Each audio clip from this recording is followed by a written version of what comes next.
I stood in the doorway holding Emily's diagnosis of cancer, her last chance for expensive treatment. My children, Eric and Laura, were sitting at the table flipping through their phones indifferently. "Help!" I pleaded. "It's your mother." Eric snapped. "It's your problem, Dad." Laura nodded without looking up. A month later, Emily passed away. They didn't even come to the funeral that night. I swore that their betrayal would cost them everything. I was not looking for blood, only justice, and I knew how to get it. Before we continue, please subscribe to the channel and let us know where you are listening in the comments. I stood in Eric's doorway, the medical report crumpled in my fist. Emily's diagnosis, cancer stage 4, burned in my mind. The Chicago skyline glittered through the floor, 2 ceiling windows of his pristine living room, all glass and chrome like a showroom for a life I'd never understand. My son sat sprawled on a leather couch scrolling his phone. Laura, my daughter, perched beside him, adjusting a gold bracelet that caught the light. I just told them about the treatment, the cost, the slim chance to save their mother. My voice cracked as I begged, "Help us, please. It's your mother." Eric snorted. "Not looking up your mess, Dad, not mine." Laura's eyes flicked to me, then back to her phone. She nodded, a silent agreement. I stepped forward, the paper trembling in my hand. "You're her children, she'd do anything for you." My words felt heavy, useless, like stone sinking in a lake. The room smelled of Laura's floral perfume, sharp and expensive. I dropped the report on the glass table. It landed with a soft thud, a plea in ink and paper. Eric pushed it away with one finger like it was trash. "You think I'm dipping into my savings for this? Get real." His voice was smooth, practiced, the tone of a man who closed deals and broke promises with the same ease. I turned to Laura, my chest tight. "You haven't said a word. Say something." She stood gliding to the window, her heels clicking on the hardwood. "We can't afford it, Dad." You know that her voice was soft, but it cut deeper than Eric's sneer. She didn't even look at me. I'd paid for their colleges, their cars, their vacations. I'd worked overtime, skipped vacations, built their futures, while Emily cheered them on, and now they sat here in this sterile palace acting like we were strangers. My hands shook. "I gave you everything," I said, my voice rising, "and you can't even enough." Eric stood towering over me, his suit impeccable. "You made your choices, don't guilt us into fixing them." The words hit like a slap. I wanted to scream, to shake them, to make them see Emily's face when she heard the diagnosis, but their eyes, cold, distant, told me I'd already lost. I grabbed the report, its edges biting into my palm. It was all I had left of her in this moment, this thin sheet of paper that carried her fate. I moved toward the door, my legs heavy. The room felt smaller, the air thicker. I stopped, hand on the knob, and glanced back. Eric was already back on his phone. Laura stared out the window, her reflection sharp against the night. I wanted to say something, anything to break their indifference, but no words came. The door clicked shut behind me, the sound sharp in the quiet hull. I stood there alone, the report still in my hand.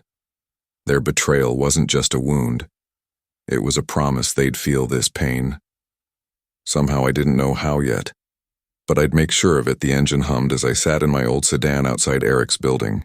The medical report lay on the passenger seat, its creases catching the streetlight's glow. My hands gripped the steering wheel, knuckles pale. Eric's words echoed, "Your mess." Dad and Laura's silence stung worse. The Chicago night pressed against the windows, cold and unyielding. Like the truth I couldn't escape, my children had abandoned us. Emily was dying, and I was alone in this fight. But I'd fight anyway. I shifted into gear and drove the city, blurring past. The smell of worn leather filled the car, grounding me. Emily was at home, sleeping, unaware of our children's betrayal. I couldn't tell her not yet. She deserved hope.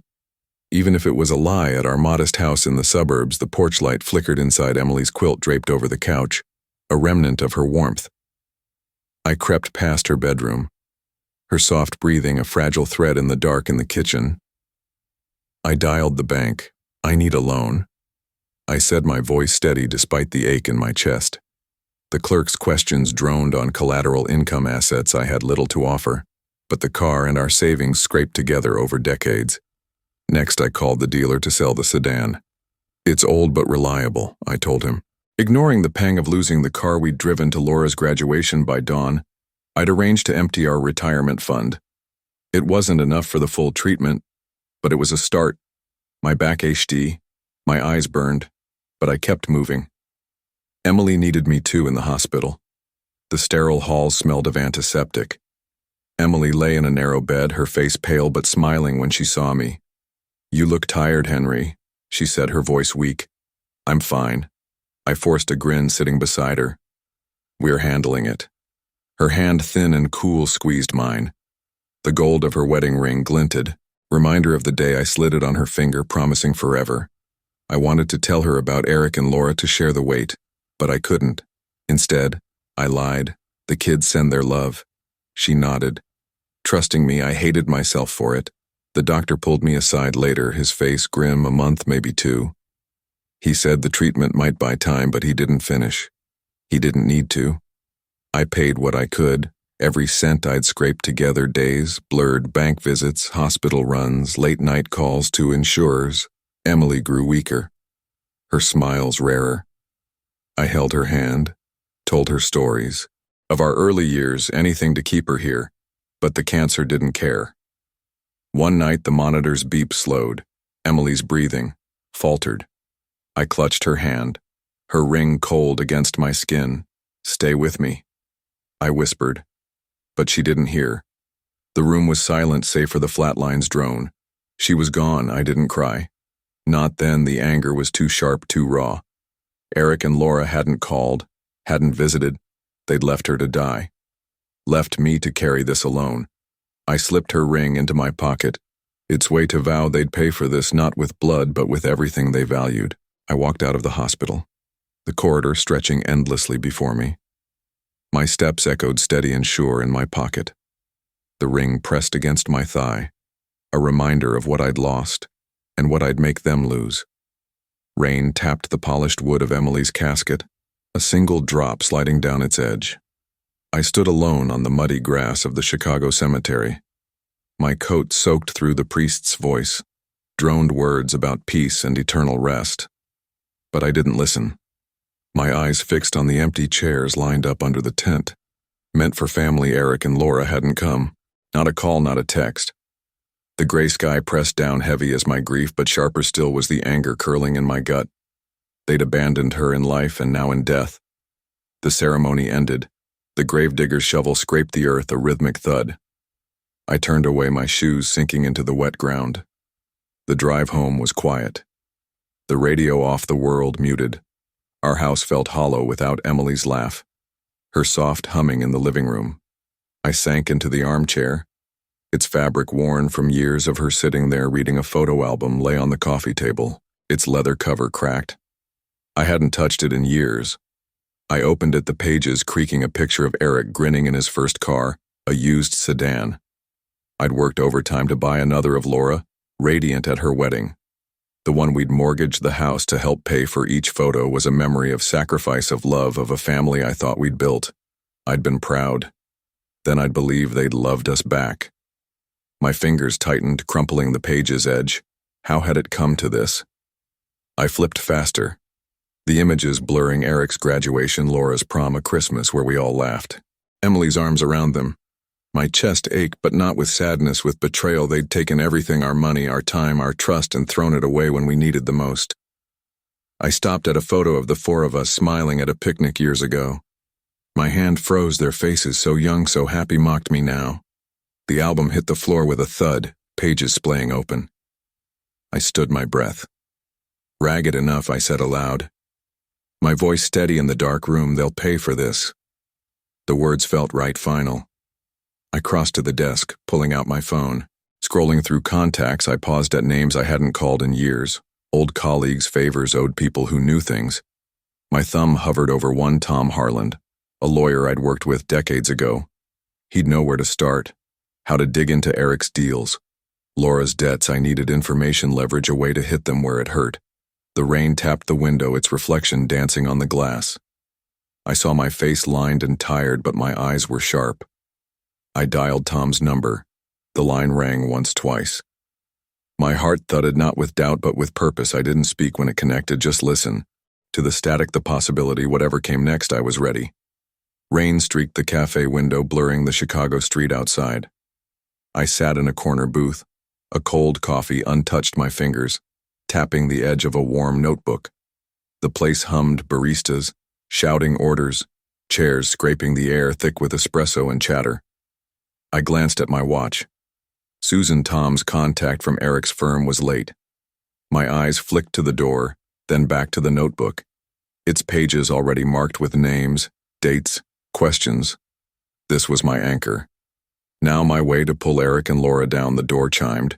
Susan slipped in, her coat damp eyes darting. She slid into the booth, clutching her purse. I shouldn't be here, she whispered, barely audible over the noise. You're here now, I said, keeping my voice calm. Tell me about Eric. She hesitated, then leaned in. He's been bragging deals that don't add up off the book stuff, thinks he's untouchable. I opened the notebook, scribbling. Who knows about this? Only whispers his boss might suspect. Her fingers twisted a napkin. If it leaks, he's done. I nodded my pen. Steady reputation was Eric's currency. Lose it and he'd crumble anything else. She glanced away. He's been careless. Emails, calls, I've seen some. I pressed her, gentle but firm, until she gave me names, dates, a trail to follow when she left, hurrying into the rain. I felt a spark, not joy, but purpose. Next, I drove to Ron's office, a cramped space downtown stacked with files. Ron, my old lawyer friend, leaned back in his chair.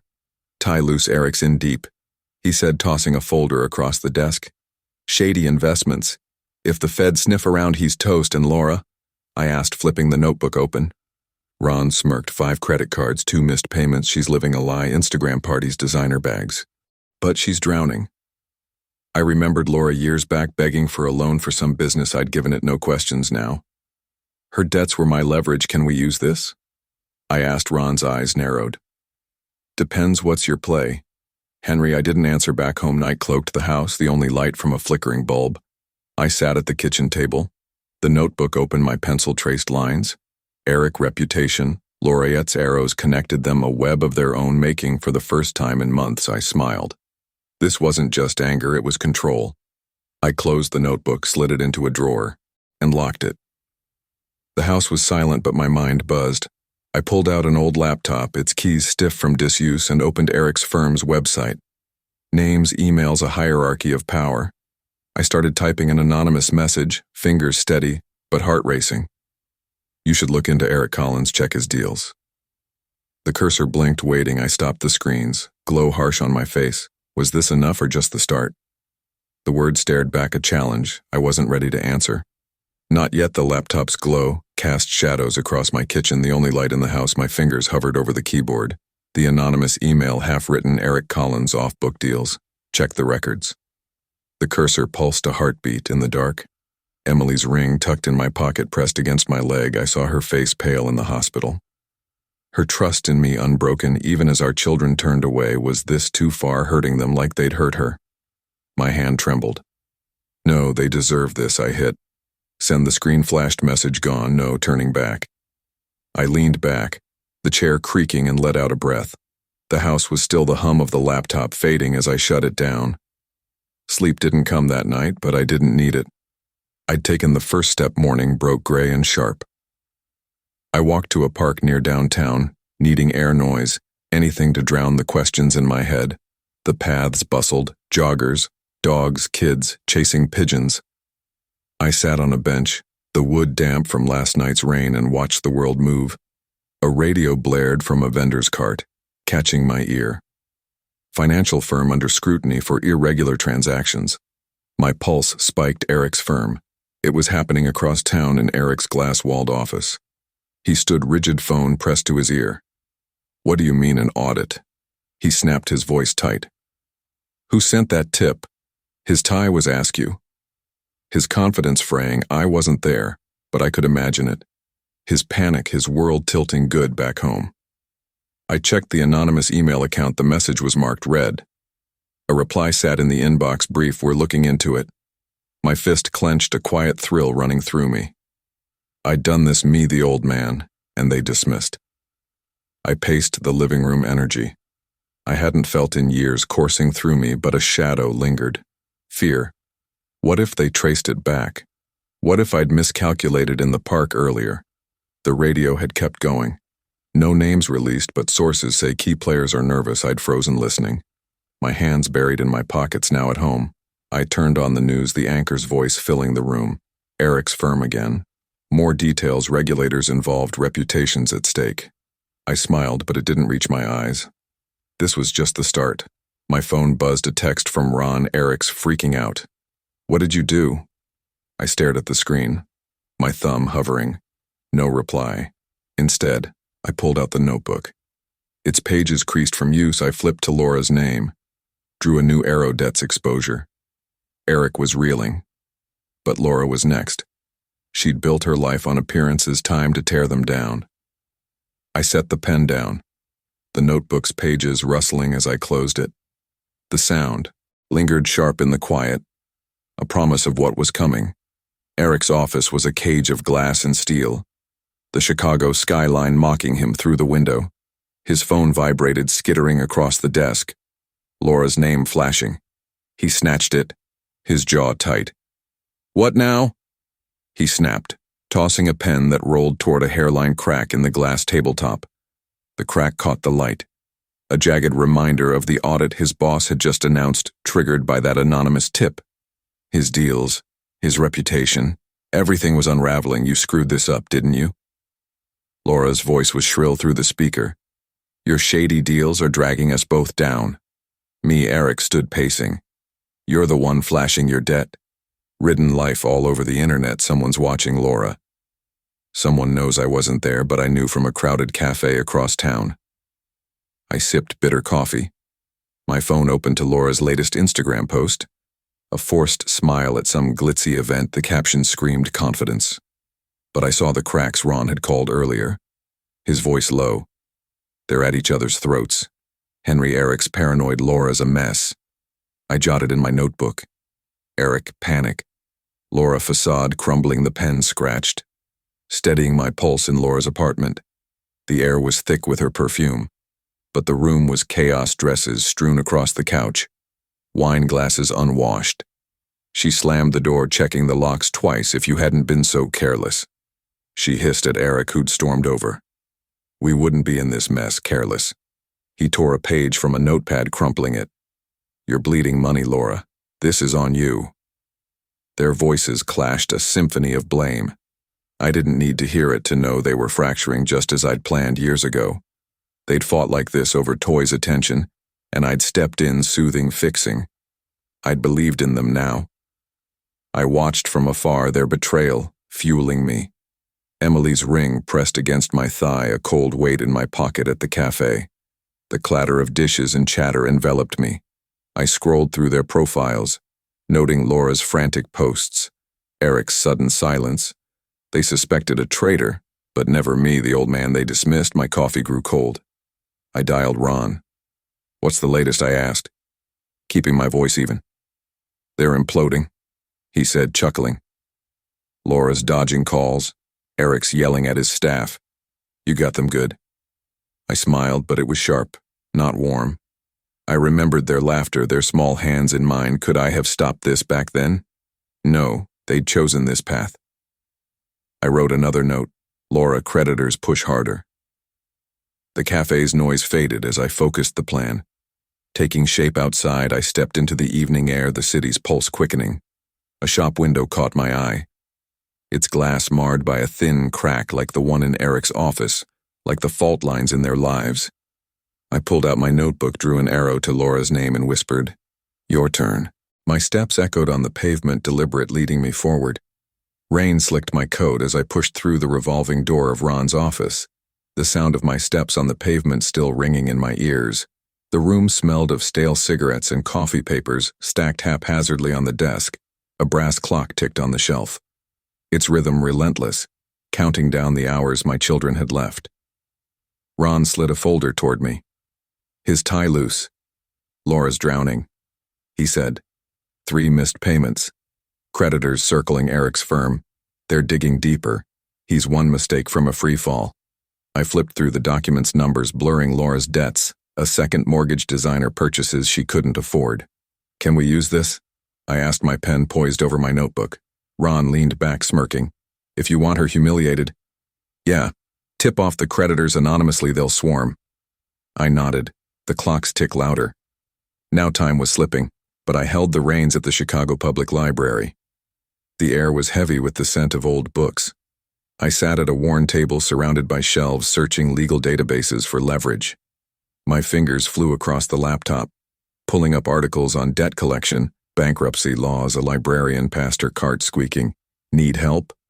She asked. Books on financial disputes? I said. Not looking up, she pointed me to a stack, and I dove in, jotting notes. Anonymous complaint creditor pressure. Public shame. Laura's life was a house of cards, and I'd blow it down back home. Night cloaked the house. The clock's tick, now a faint echo from the living room. Emily's clock, the one she'd wound every Sunday, its hands steady where mine weren't. I sat at the kitchen table, a blank page before me. Could I do this, turn Laura's world to ash as she'd done to us? I saw her at 5, paint on her cheeks, giggling as she drew with Emily. My throat tightened. Was this what Emily would want? I shook it off. She died alone, ignored by the daughter she'd loved. I wrote the letter to Laura's creditors, detailing her debts, her missed payments, her lies.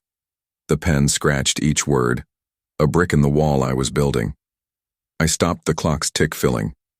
The silence was I, a monster or a father seeking justice. I didn't know anymore.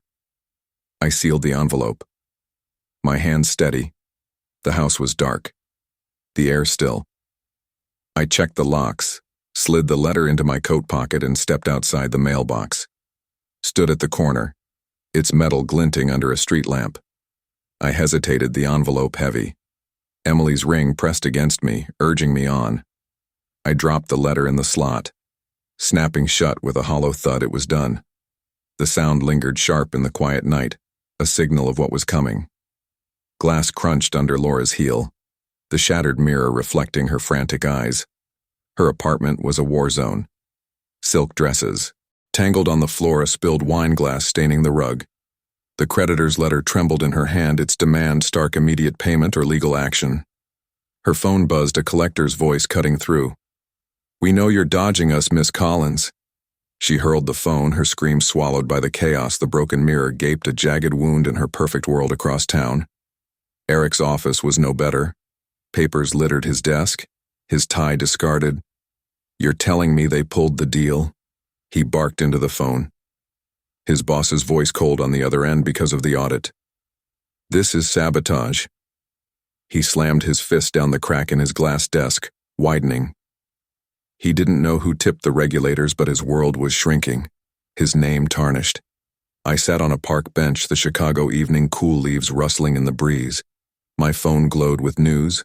Collins' financial faces, scrutiny, major client withdraws. Ron's text, followed Laura's, a wreck, creditors are hounding her. I leaned back, the wood creaking under me. Their pain was my doing, and it felt right, sharp, clean, like a blade finding its mark. Emily's absence fueled me, her ring a weight in my pocket, a reminder of why I'd started this. I remembered their silence, their ignored calls as Emily faded.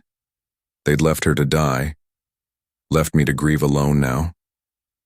They'd taste that isolation in the park.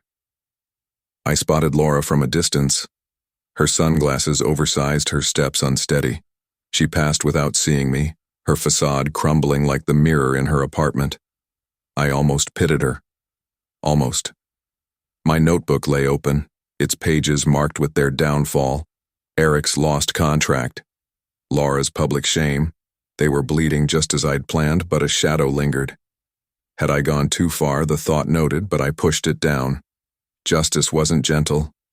I stood the park's calm, at odds with the storm I'd unleashed, and started home. My phone rang as I reached the porch. Eric's name flashed a jolt through me.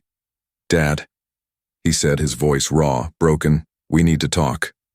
I froze, the receiver cold against my ear. He sounded desperate, not defiant. Was this a trick or a crack I could exploit? I said nothing. My breath steady, I hung up, the click of the phone sharp in the quiet house.